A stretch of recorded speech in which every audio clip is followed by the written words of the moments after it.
talvez ele realmente seja culpado disso daqui. Isso aqui é outra coisa. Você vê, né? Talhaferro mal sai aí lá do Senado, tudo tá acontecendo. E aí o Ministério Público de São Paulo denuncia um juiz e Açude de Moraes sob acusação de peculato e organização criminosa. O Talhaferro é um desses, né? Óbvio. Aí você vai entender um pouco desse processo, né? Você vai tentar, mas não vai conseguir. Por quê? Porque o processo está em segredo de justiça. A denúncia é datada do último dia 8 de agosto e é assinada por quem? Pelo Procurador-Geral de Justiça, Paulo Sérgio de Oliveira e Costa. Bom, qual é a treta disso daqui? Bom, sabe, falando bom várias vezes, né? Eu leio muito mais do que eu trago, porque eu só tenho 1 hora por dia e acontecem 1000 coisas no Brasil. E tem algumas coisas que às vezes não adianta. Meu computador reiniciou, mas eu tava falando assim, tem algumas coisas que não adianta falar. Eu acho que o episódio do Moro ficava bem claro isso daí. Qualquer pessoa que tentava criticar o Moro na época que tava no governo era um Deus nos acusa. Nem mesmo Carlos Bolsonaro, que já falei em vídeo várias vezes, quando em março de 2020 cobrou do Moro, nossa, o que teve de comentário falando, Carlos, não faça isso, não faça aquilo outro, pipipi, popopô, esse é o jeito dele. Então, você vai juntando algumas coisas, você mantém na sua cabeça, porque assim quando o Moro saiu, deu pra trazer muita coisa, porque o pessoal aí sim tava aberto a ouvir. Eu acho que agora, quando você vê o caso do Talhaferro, né, o que Eduardo Bolsonaro está comentando, esse processo político eleitoral, como estão tratando o Bolsonaro, eu acho que as pessoas estão um pouco mais abertas para ouvir. E você vê, né? Isso aqui foi onde? Né, denunciado pela Justiça de São Paulo. Obviamente já falou Tarcísio, né? Quem foi que denunciou? Paulo Sérgio de Oliveira e Costa, que é o PGJ, né? Procurador-Geral de Justiça. Vamos voltar no tempo e entender como foi, né, esse processo. Esse cara, ele foi ou não foi indicado pelo Tarcísio? Foi. A indicação foi lá no período de abril de 2024, ano passado. Tarcísio consulta Alexandre de Moraes sobre sucessão no Ministério Público. Vai lá pra saber, né?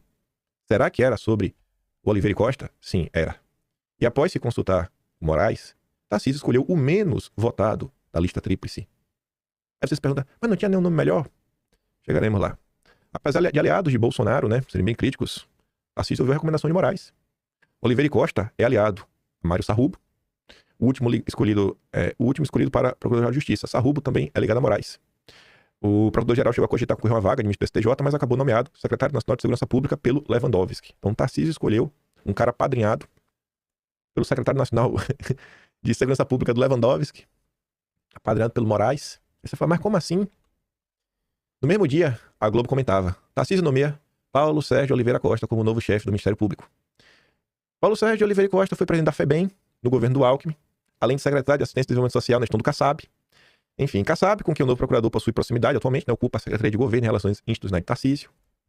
A escolha por um nome ligado a Kassab irritou aliados de Bolsonaro. Aliados de Bolsonaro também sustentaram que Tarcísio consultou Moraes. Tudo isso na época. Não cheguei a comentar isso aqui em vídeo, mas dividir a direita. Mas não tinha até mais opções? Acho que essa matéria aqui traz uma explicação melhor, meio que definitiva. Bolsonaristas tentam aproximar Tarcísio de inimigo do Moraes, que é candidato a PGJ. Procurador José Carlos Bonilha concorre como favorito, né, de Mário Sarrubo e tem histórico de críticas a ministros. Ele se identificou como cristão de centro-direita, não como bolsonarista. Mas vamos dar uma olhada. Aí dizendo, Bonilha, por outro lado, tem atraído a atenção de aliados de Bolsonaro pelo histórico de críticas à atuação do magistrado, principal adversário do ex-presidente do Judiciário. Desde setembro de 2022, o Bonilha responde a um processo administrativo disciplinar por criticar resolução editada pelo Moraes, enquanto presidente do TSE, que proibia eleitores de levarem celulares para a cabine de votação. A norma determinava que os mesários retirassem os aparelhos e que não autorizasse que se negasse a entregá-los a votar. Em entrevista à Jovem Pan, Bonilha classificou o ato como uma medida absolutamente autoritária, que não encontra base constitucional e que não poderia ser aceita.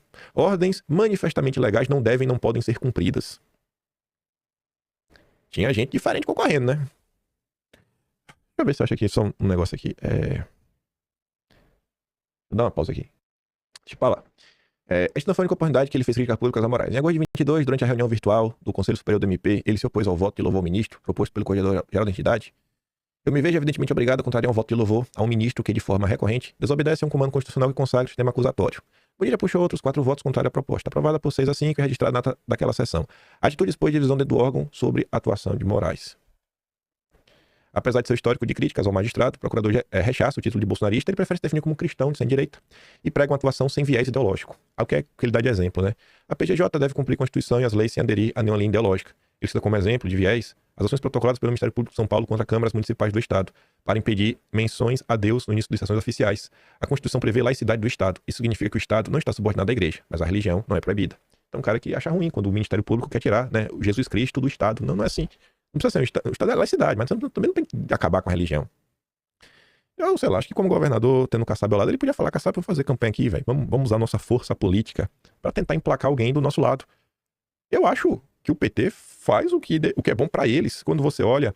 Gente, olha como é curioso. Você consegue pensar em uma vaga que foi aberta no judiciário do governo Lula, que o grupo Prerrogativas não tinha uns 4, 5, 6 nomes pra cada vaga? O PT vai lá, pô. Se organiza, sabe? Tá lá, trabalha, se empenha, roda, sabe?